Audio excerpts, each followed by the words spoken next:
tijd om aan onze toertocht te beginnen in het centrum van de stad. En dat ziet er anders uit dan ik had verwacht voor deze contraille. Onwaarschijnlijk, hè? Het is gewoon de Spaanse kathedraal. Intramuros. Intramuros. We never been there, Door de Livers. Spaanse kolonisten die duidelijk hun stempel gedrukt hebben op de Filipijnen. It feels completely like Spain. De Filipijnen zijn het enige land in het Verre Oosten dat gekoloniseerd is door Spanje. En dat maakt deze plek wel bijzonder. Mexico City. Intramuros is een van de weinige echt toeristische trekpleisters van de stad. En ik snap waarom. The contrast is amazing, and you can feel the Asian city there. Het is fascinerend, maar zoals bij vele toeristische trekpleisters misschien ook Is wel dit wat Spanje? te toeristisch. Gevoel. Hola, ¿qué tal? ¿Todo bien? Niet helemaal mijn ding. I think I like the Asian part better. Ik ben blij als we even later weer naar het Aziatische deel trekken. Al begint dat er wat verder van het centrum heel anders uit te zien. Armoede is een probleem in Manila. Maar liefst 35% van de inwoners woont in een van de vele Kijk, he's sloppenwijken. dancing. He's not Als je so de rich, geschiedenis van Manila wil zien, hoort dit er dus eigenlijk ook bij. How you doing? Morning. Gil neemt me mee naar een wijk Happy Land. genaamd Happy Land. Dat is ik bekend van de vloggers. Kijk, basketball. Van alle sloppenwijken van Manila zou dit een van de armste zijn. De naam Happy Land dekt dus niet helemaal de lading. So it's called Happy Land, huh? Yes. So, But not because it's a happy land. It's, well, it comes from the word happy land, which is a garbage dump. It used to be a garbage dump. oh, so it's not a happy land, it's Happy Land. Yeah, but they actually changed it to like play on the word, so it became happy land. A majority of the people who lives here, they earn a living through scavenging garbage. De vuilnisbelt is er niet meer. Maar afval is nog altijd de basis van het bestaan van de bewoners hier. They earn Gil from wil the kennis laten afval. maken met een gebruik dat daar wel heel ver in gaat. Ze neemt ons mee diep de sloppenwijk in. Oeh, shit. Careful. Shit, though. Maar mannetjes, ik wil niks zeggen, maar de geur hier... Careful, it's wet. We zijn op zoek naar een zekere Celina die hier een klein zaakje runt. De tocht er naartoe alleen al is best wel confronterend. Hey, op veel plekken geweest, maar deze is toch wel... Niet. Allee, we zijn al een beetje overal geweest. Maar deze is toch wel... heavy, hè? How can you clean that up? Wij zouden ons absoluut hier mee naartoe nemen, want het is moeilijk om zelf hier een happy face op te zetten als je ziet dat die mensen hier moeten leven, overleven. Hoeveel mensen die wonen? Oeh. Hi Tom, I wanted to meet Ah, hi, nice to meet you. She's a cook here in Happy Land. Okay. Like it's called pagpag. So scavengers, they get the garbage from fast food and then they separate the meat. So this is what, fresh chicken and... Those were leftover fried chicken. Yeah. Where does it come from? From a restaurant or from a hotel or from... You ate in a fast food and then there's a leftover chicken.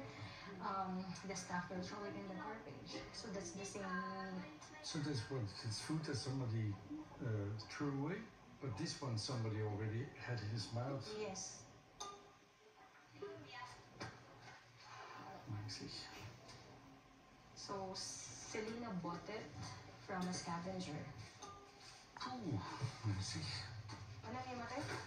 What they do is look for the parts that has meat and separate it from those who are just like the Government bones. should make the solution of And that, how no? old is the meat? Do they know?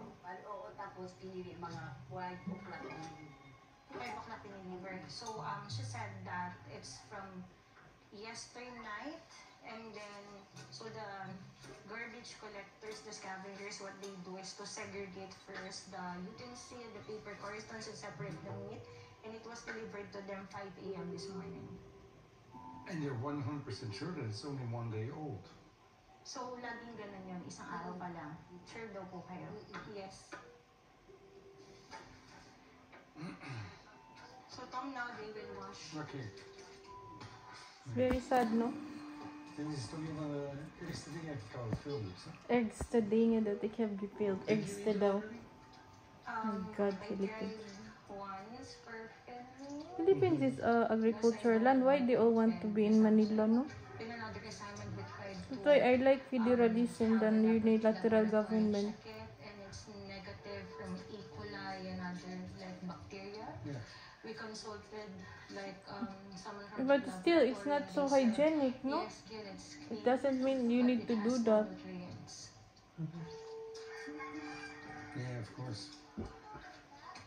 It's recycling. Right. No. Eens alle vlees verzameld en gewassen is, kan het koken Ja. beginnen.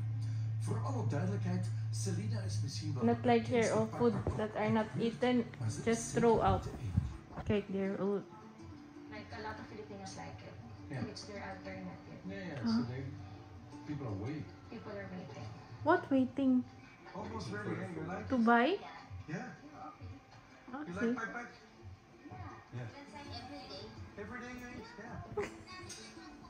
Dit is hoe Selina elke dag haar pakpak pakt.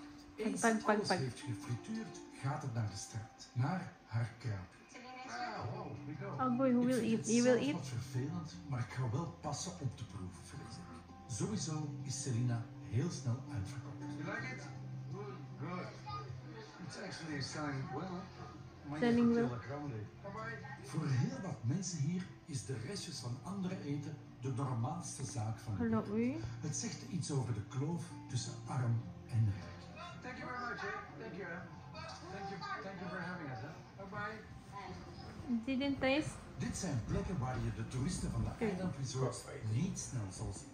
Daar blijf je ver afgeschermd van de Kind problemen of government die you in de have, they Filipijnen let wel people do degelijk like zijn. that, no? En die kil bezighouden. Om de dag af te sluiten neemt ze me mee naar een parkje dat wat verstopt ligt in een uithoek van de stad. Het is een gedenkplaats voor de slachtoffers van dictator Marcos. Zie? Ondertussen bijna 40 jaar geleden And then verdreven. the dictator and then Tirug the zone. Yes, Tom, this Is is the corrupt. monument Mention the layer memorial meat, eh? for those who survived and died during the Here, regime of they are the not allowed dictator. in Politiek hebben de Netherlands to be Filipijnen in niet the altijd de allerbeste reputatie. politiek. Er waren Zie? Marcos en zijn vrouw Imelda die zich tot hun afzetting in de jaren 80 extreem verrijkten op Verrijkt, kosten van de zeker. bevolking. 1000. Maar ook na hen bleef het vaak onrustig. Met enkele jaren geleden nog de controversiële Duterte aan de macht. At least it's not corrupting, Is Marcos protecting the zuur good from the... niemand minder dan de zoon van de dictator van Bang. 40 jaar geleden. Yeah. Het land heeft problemen en de politiek hier